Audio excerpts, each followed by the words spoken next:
19 August रोजी जिल्हा परिषद राष्ट्रवादी सुरक्षा कवच प्रदान करण्यात येणार आहे।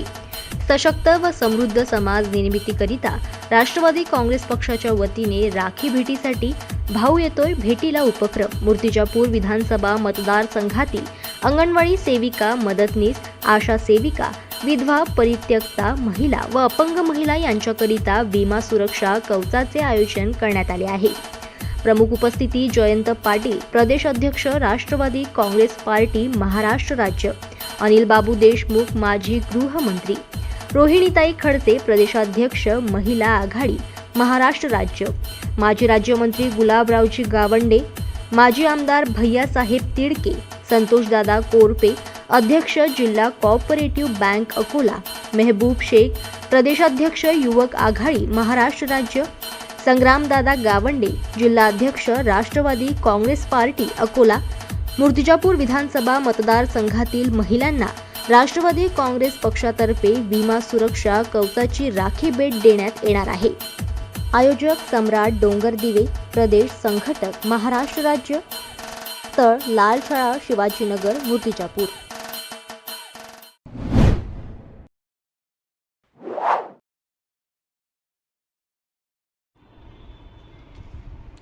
विकासाचा झंझावत आता जंगलात जाऊन पोहोचलाय आणि या विकासात वन्यजीवांचा अधिवास नाहीसा होत आहे।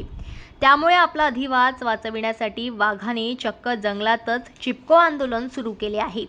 वन्यजीव प्रेमी व छायाचित्रकार इंद्रजित मडावी यांनी चित्रित केलेल्या व्हिडिओतून असेच काहीसे चित्र दिसून येत आहे। पर्यावरण संरक्षणाशिवाय विकास टिकत नाही, म्हणजेच सध्याच्या काळात नैसर्गिक संसाधनाचा वापर भविष्यातील पिढ्यांच्या गरजा लक्षात घेऊन कसा केला पाहिजे, त्यामुळे आर्थिक विकास आणि पर्यावरण संरक्षण यांच्यात इच्छित संतुलन स्थापित केले जाऊ शकेल। शाश्वत विकासामध्ये आपण मनुष्याच्या विकासासाठी निसर्गाचा अशा प्रकारे वापर केला पाहिजे की पर्यावरणाला हानी पोहोचू नये, निसर्ग आणि विकासामध्ये संतुलन राखू शकेल असा शाश्वत विकास करायला पाहिजे। मात्र सध्या याच्या उलटच सुरू आहे। आतापर्यंत जंगलाच्या बाहेर असणाऱ्या प्रकल्पांनी जंगलात शिरकाव केला आहे, त्यामुळे बिचाऱ्या प्राण्यांना बाहेर धाव घ्यावी लागत आहे। अशावेळी मानव वन्यजीव संघर्ष उद्भवला तर थेट त्यांनाच उचलून पिंजऱ्याआड केले जात आहे। अशावेळी या वन्यजीवांनी करायचे तर काय? त्यांनी त्यांच्या अधिवासासाठी लढा लढायचा का, की आंदोलन करायचे? अधिवासासाठी आंदोलनच करायचे तर चिपको आंदोलनाचा प्रकार त्यांनी अवलंबल्याचे दिसते।